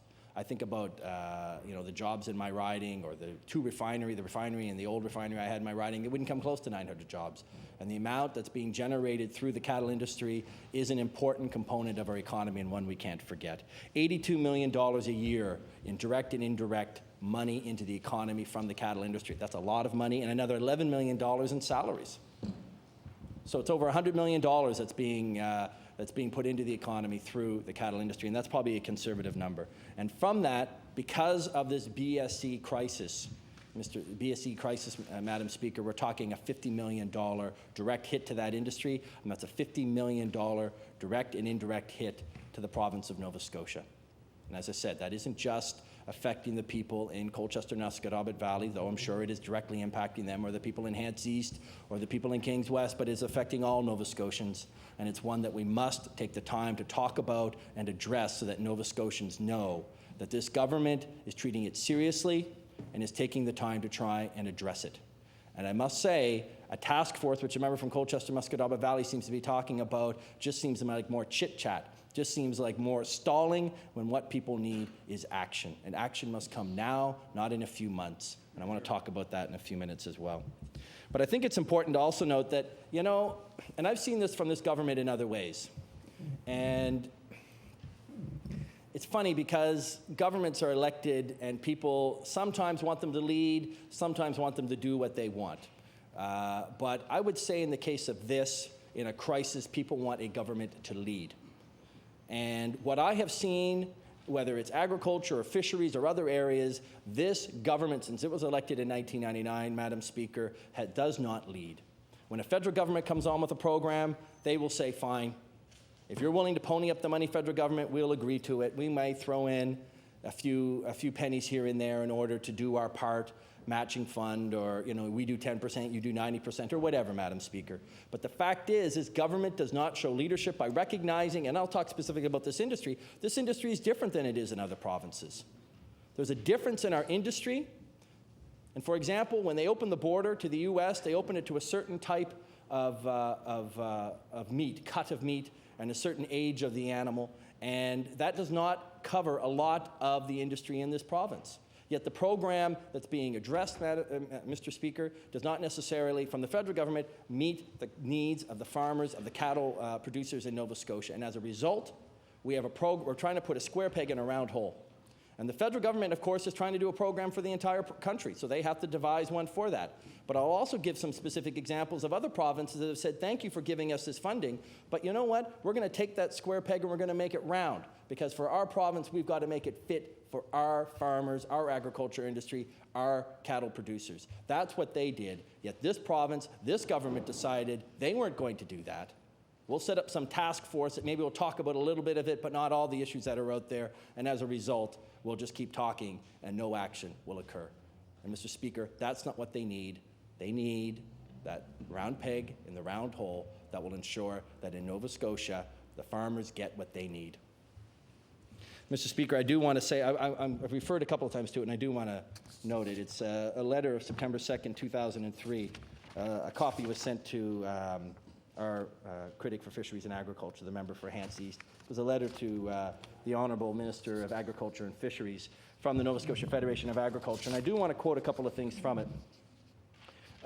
Particularly, I want to say that there are, it quotes some of the costs that I noted, but a couple other things that I think are important to table so that people know it. They actually spell out what they think are the 4 things that need to be done to ensure that any program to help cattle producers in Nova Scotia, again, addresses their needs. And they identify 4 things. The immediate extension of the BSE recovery program with enhancements that reflect Nova Scotian conditions. 2, the development of a market adjustment program for the cow-calf sector that can be implemented once fall feeder prices have been established. 3, discussion related to a practical projection of the level of assistance and timeliness with which assistance might be delivered through the proposed Canadian Agriculture Income Stabilization Program. And 4, the identification of the long-term impacts of the BSE crisis on Nova Scotia's agricultural economy and development of an agenda to examine and deal with the identified issues. Now, I might say, this task force that the member from Colchester-Musquedoba talked about might address the 4th one. But in a crisis, it's like triage in a hospital. You have to deal with the most serious issues first, and then you can deal, and we've heard this around Hurricane Juan. We've heard people say, look, let's get the power back up, let's get people the water, let's get them the services, then we can talk about evaluating. The 4th one is about evaluation, about long-term planning, and maybe that task force might have a purpose with that, Mr. Speaker. But before we do that, we've got to make sure this crisis is being dealt with, that the funding is in the hands of those cattle producers. And this government seems to be starting with number 4 and ignoring the first 3. And I want to table that letter, please, Mr. Speaker, so that it's there for the other members to see. I think it's also important to note, Mr. Speaker, that other provinces have actually gone ahead and done more. And I want to table from Alberta. Alberta created a $112 million relief program over and above whatever the federal government was doing. And this is from the Newsfax. It says, Alberta to declare BSE crisis a disaster, draws up $112 million in relief for ranchers. Now, obviously, there are more ranchers, more cattle producers in Alberta by far than Nova Scotia, but still, I see no leadership from this government that shows that they're doing anything to, above and beyond what the federal government is doing. Yet Alberta has done it. British Columbia, they did something like removed fees. Some of the grazing fees on Crown land were waived. Some of the other license fees were waived. That could be, maybe that's not what needs here, but there needs to be something done. There needs to be leadership. That's what these cattle producers are looking for. That's why they're here tonight. That's why we're having this emergency debate. So that this government can defend its record and say, and listen to what needs to be done. And Mr. Speaker, that's not happening. I do also want to note, and I want to table from Manitoba, they have a long list of things that they were doing on top of what the federal programs were. $12 million for a new drought assistance program, which is, I guess, more particular for them. But, of course, there was issues around droughts, and this summer probably even different things this time. $10 million to extend the slaughter component of the BSE recovery program, an extension of the 1.5% interest rate reduction for the BSE recovery loan program, a $43 million commitment under the agricultural policy framework that will leverage over $100 million for cattle producers. All of these things, Mr. Speaker, are being done by other provinces because they see that the federal program is not the end-all, be-all. It's the beginning. And it comes to the door of their province, to the border of their province, and they must do more. Yet this province, this government, seems to only want to talk about a task force. And may I note that some of the things that I've heard in the news, Quebec set up a committee. Their government set up a committee that was going to investigate why the cost to consumers of beef was staying so high when the cost being paid to the producers had dropped so much. And I thought, well, there's a province that's actually going out and trying to do something for its producers. Yet this task force, if we see terms of reference, I don't know if they've been tabled, but my understanding the terms of reference don't even include those kind of reviews. Someone out there is making a lot of money off this crisis, and yet this government doesn't even talk about dealing with that in a task force or dealing with it in a more short-term manner so that we can get some answers to these problems.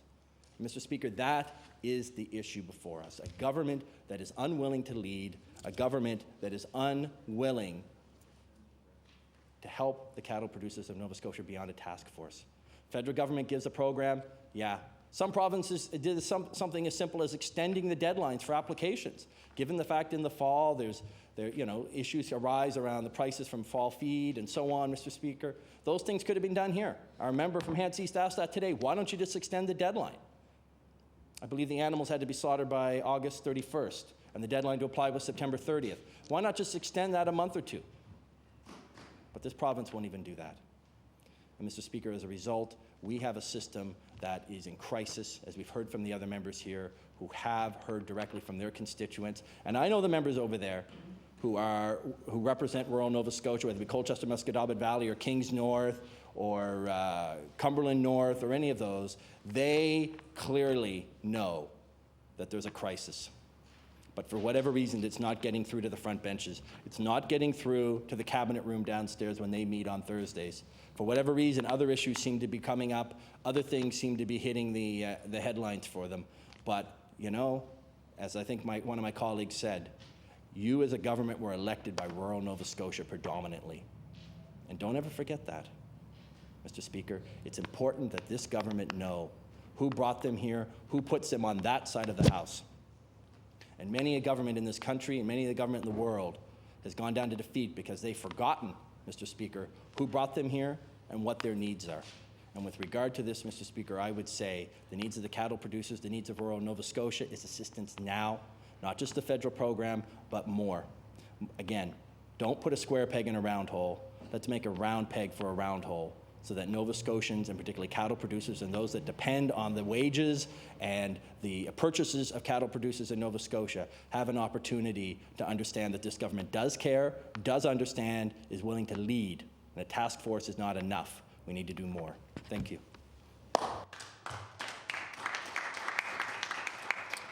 Honourable member for Kings North.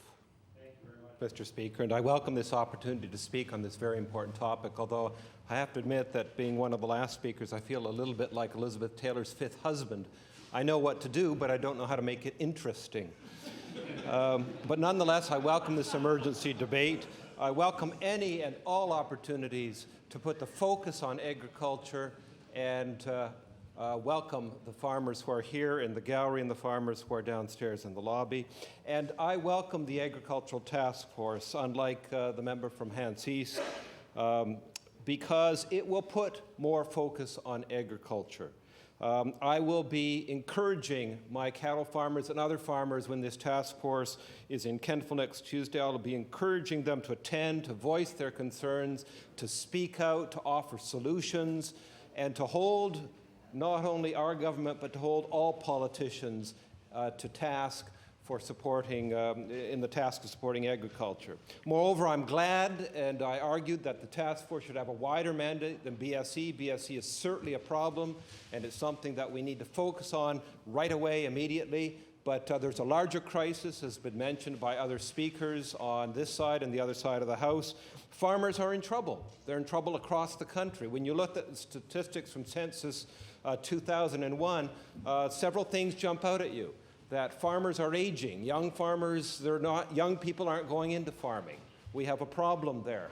Who's going to be the next generation of farmers? The costs, the startup costs of getting into farming are becoming astronomical. It's hard for anybody who doesn't inherit a farm to get into farming. We need to do something, and our government looked at that in its last mandate and had a program for that. The flat prices, when you look at the prices, I just looked at them over the last year, people are getting less sometimes for potatoes, for example, less now than they were a year ago. And we talked about, someone mentioned Lawrence Nason, and he wouldn't want to wish, farming on his child. I remember a comment by Eric Rand, one of the farmers in my constituency, and I asked him once, I said, what would you do if you won $1 million? He said, well, I'd keep farming till I'd spent it all. And unfortunately, that's sort of the reality that a lot of our farmers face with these flat prices. And then the other reality is that small farms are being crowded out with large farms. And this is a threat to our farmers in Nova Scotia. When we look at some of the farms down in the United States, for example, some of those huge farms that are like factories, and we have to compete. We can compete with them, but we need to do so on a level playing field. So I welcome the task force. I welcome its larger mandate.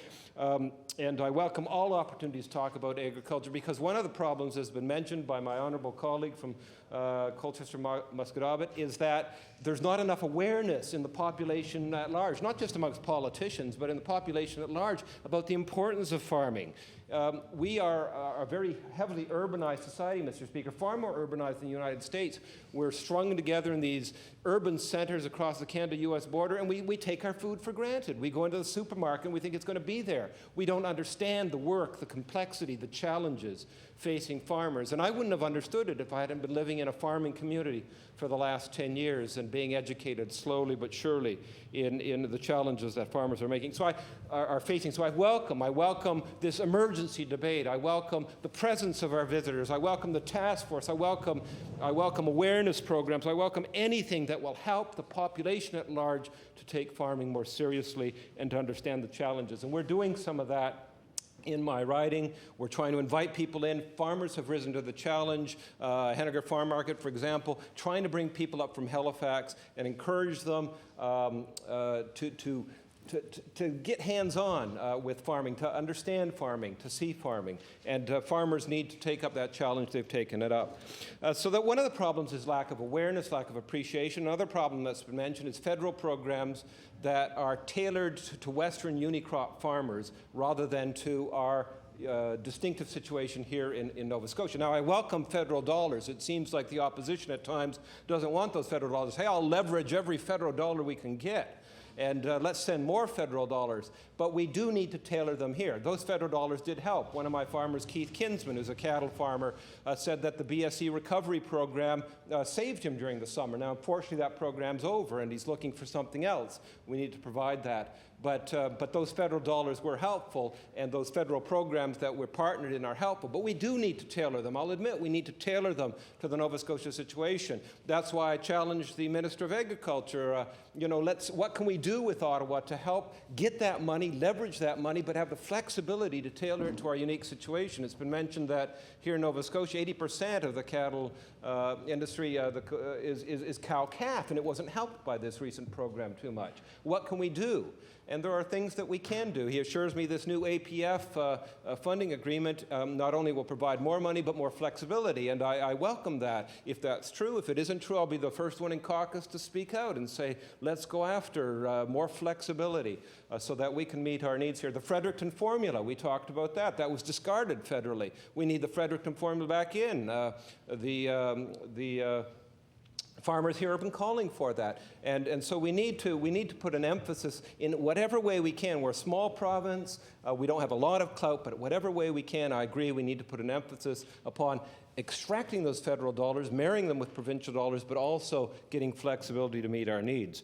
Another challenge that farmers face, and I've talked about this before, so I'll very briefly mention it, is the global nature of farming. And my farmers, they've risen to the task. They are international business people, Mr. Speaker, in my area, trading with Cuba, with Mexico, throughout the world. Gilbert Allen with his strawberries. I mean, if you're going across the globe, these are international business people. And I think my farmers can compete.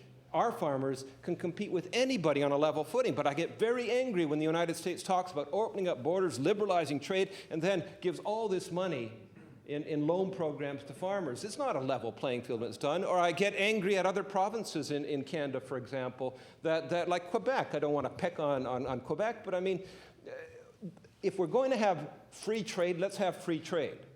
Okay? Our farmers can compete, but they have to compete on a level playing field. And if other provinces, other countries aren't going to do that, then I think we need to react. And we have that in our platform. We've looked at that. We recognize it's a problem. We're going to do something about that.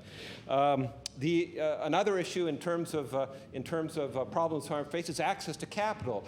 the Nova Scotia Farm Board has some of the lowest interest rates in the country. I want to challenge them to have the lowest interest rates, because one of the problems is that our farmers can't access capital. And so thank goodness for the Nova Scotia Farm Loan Board. Let's encourage it. Let's get it down to the lowest interest rates possible. It used to be that banks would lend to farmers. But now the banks are run out of Ontario, and they don't understand, and they're not open. And so the access to capital is something that we need to do, and we need to encourage our farmers. And in our platform, I was very glad to see something about helping farmers export to other countries, and I hope that we'll follow through on that, helping them with business plans, et cetera. A final challenge, very quickly, is the problem that the retailers have shrunk the farmers to which they can sell their crops. And what this means is that oftentimes the retailers keep the prices down, and I think the honourable member opposite mentioned this. So the prices are low to the, but to the farmer, what's being paid to the farmer is very, very low. And the farmer doesn't have the clout to demand more prices. We need to, as a government, we need to offer opportunities for farm markets, for other opportunities for retail markets, so there's more competition, so the farmer can have the clout to get the products. So anyway, I've run out of time, Mr. Speaker. I just want to end by saying that I promise as MLA for Kings North to speak up for farmers, as I've done in the past, in potato, when the potato industry, the commodity group was facing it, when the hog industry, in many days, I will continue to do that. You have my commitment. We can live without fancy cars, we can live without designer clothes, we can live without the latest computer toys, but we can't live without the food that farmers feed us with. So thank you very much, Mr. Speaker.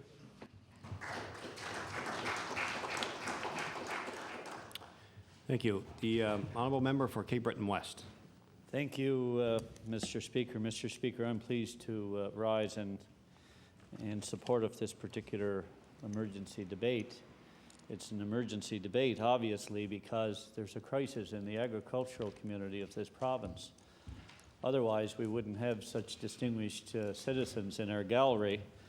I'm sure many who would much prefer be back on their farms and in their local communities doing what they do best. And that's keep us well sustained, both locally, provincially, nationally, and internationally. I had an opportunity to review the so-called terms of reference for the task force on BSE, and this is essentially the terms of reference, Mr. Speaker.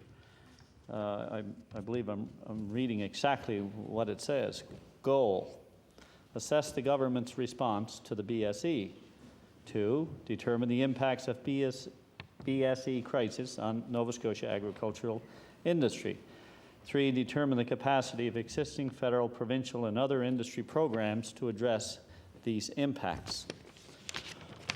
Well, I must say, Mr. Speaker, if that's the terms of reference, they fall short of the need for these farmers in Nova Scotia. Certainly, it's an opportunity to go out and assess a lot of the difficulties with the programs and the difficulties in the industry. But what's lacking is some specific direction, some goals. There's no action plan. What is going to be done? That's why the farmers are here this evening. They want to know what we as legislators and this government in particular is going to do for the farmers of Nova Scotia. One of the issues, Mr. Speaker, in the Tories' latest Blue Book program is that it would work very closely with the Federation of Agriculture to deal with many of the difficulties. And I quote, work with the Federation of Agriculture to help Nova Scotia producers maximize their product share, their market share, by increasing awareness of Nova Scotia grown fresh and produce agricultural products as a part of brand Nova Scotia. Well, what have they done? They have marginalized the farming community of this province. And what do we have in response?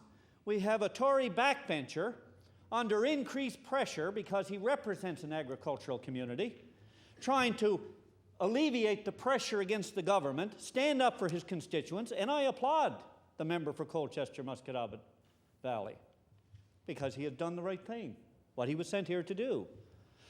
But setting up a short-term release valve for 30 days with such skimpy terms of reference, if that's what they want to call it, is not the answer that these farmers need. They need real leadership. They need leadership from the Premier, from the Minister of Agriculture, from the former Minister of Agriculture, who, by the way, Mr. Speaker, has been the author of much of the difficulty for the farmers in this province, and the figures bear that out. It's documented within the Department of Agriculture that more than 55% of the farmers today in this province that we think make so much money and do so well because we drive by these big farms and all the equipment and everything, but more than 55% of them in this province make less than $25,000 a year at the end of the day when all the bills are paid. And that's if they're lucky. Yet, Mr. Speaker, since this government came to power, and with the chopping and the carving within the Department of Agriculture, the cost for the average farmer has increased by at least 10%. And that's by their own figures, the Department of Agriculture. And I'll table this. Mr. Speaker, despite the fact that the average income has decreased, it's now lower than when this government came to power. And I have a particular beef with one aspect of this, and that's AgriPoint. AgriPoint. This private corporation, as it was originally described before our Resources Committee earlier this year, back in January,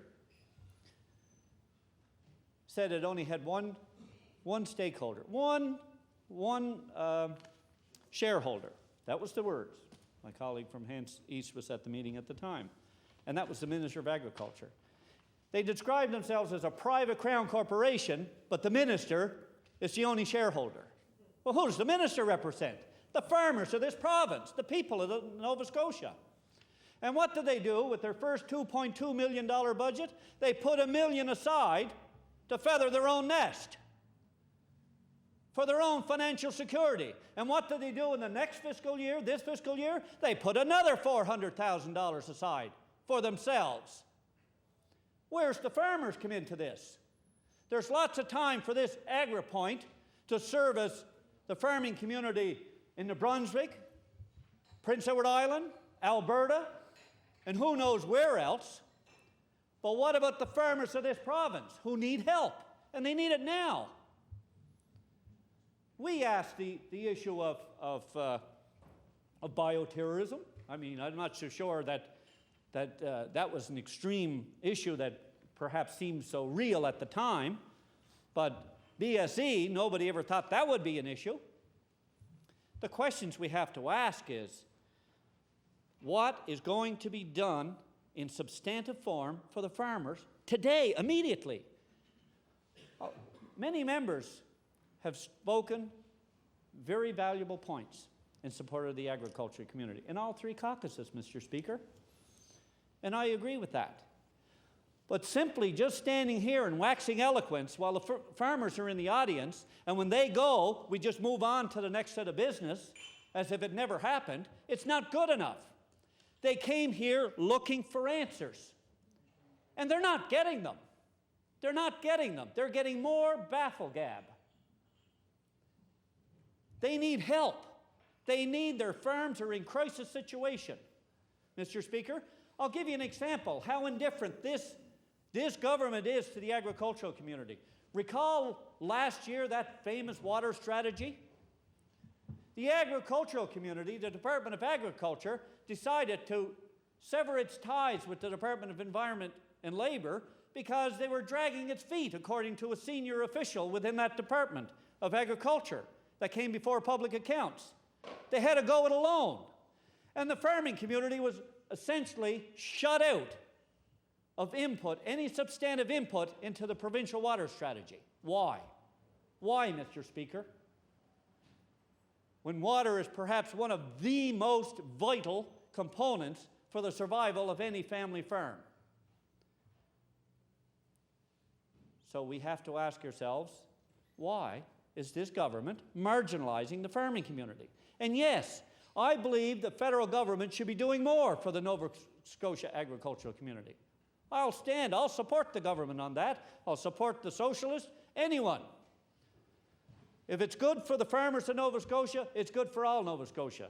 Mr. Speaker, in the Blue Book, promoting Nova Scotia products, the beef products, are we using them in our schools and our institutions, our hospitals, our jails, all the different institutions where the government has an opportunity to support our agricultural industry, whether it be apples, whether it be beef, pork, mutton, or what have you, Mr. Speaker? So my concern is when this debate is over in just minutes, what have we really done for the farmers? That's what I'm asking myself. I'm sitting here for almost 2 hours saying, what can I do? I feel helpless because as an opposition member, yes, our caucus took an opportunity to participate in this task force because anything we do, anything, is a help. We may not do a lot. We may only do 5% of what we originally had set out to achieve, but at least that's 5% more than we had when we started.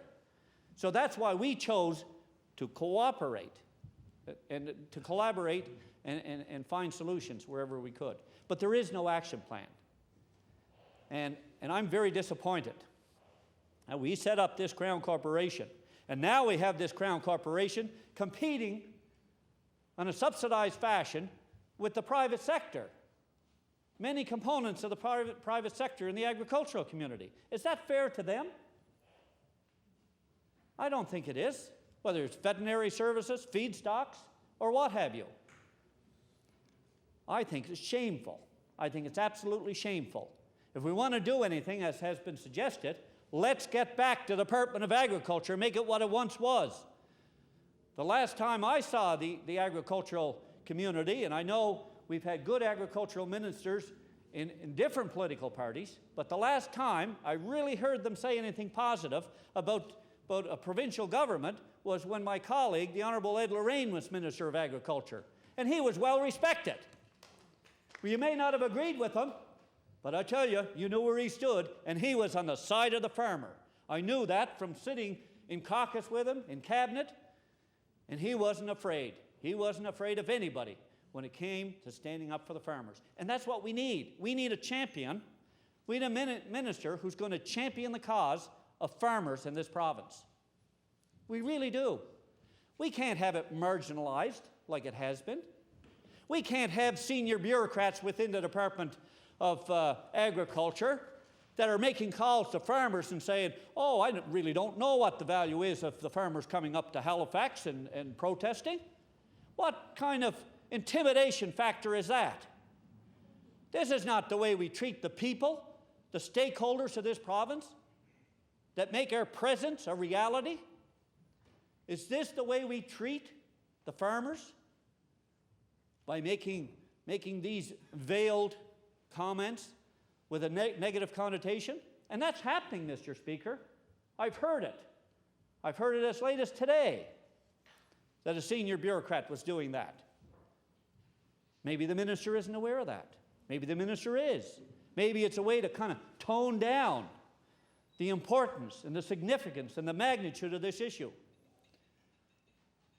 So, at the end of the day, what have we achieved? That's what I like to know. I'm hoping that we've raised the awareness. Maybe somebody in the government, maybe the Premier. Maybe the Premier will really come to realize how we've really let the farming community down. And Blue Book 1, Blue Book 2, you can bring as many Blue Books as you want. The fact of the matter is, words is not enough. And if there's anything we in opposition can do, I know my colleague, the member for Annapolis, has laid out some very important points, as did my colleague from Kings West. They've made some very excellent points, very good points, excellent points, as did some of the members from the NDP caucus. And I've heard the member for Colchester North made some good suggestions, but it's too bad. It's too bad there wasn't a little more meat, excuse the Freudian slip, on this issue. So, Mr. Speaker, I realize my time is drawing short. I feel that we as legislators are just not doing enough for the agricultural community. We have to do more. We have to make them as partners. We have to take off the shackles, and we have to correct this impasse between AgriPoint and the Federation of Agriculture. There's a bad relationship there, Mr. Speaker, and maybe I'm way off on this, but I have seen no evidence to the contrary. And I believe that the minister and the premier and the government has to accept responsibility for what's happening. They've downgraded that department. We had 55 employees in that development division of the Department of Agriculture. Now we have 21 over in AgriPoint. And it seems like their primary focus is competing with the private sector on a subsidy basis and make sure they build a good security system, financial security system for themselves. That's a terrible way to read it, but that's the way I'm reading it. And the farmers need leadership. Thank you, Mr. Speaker.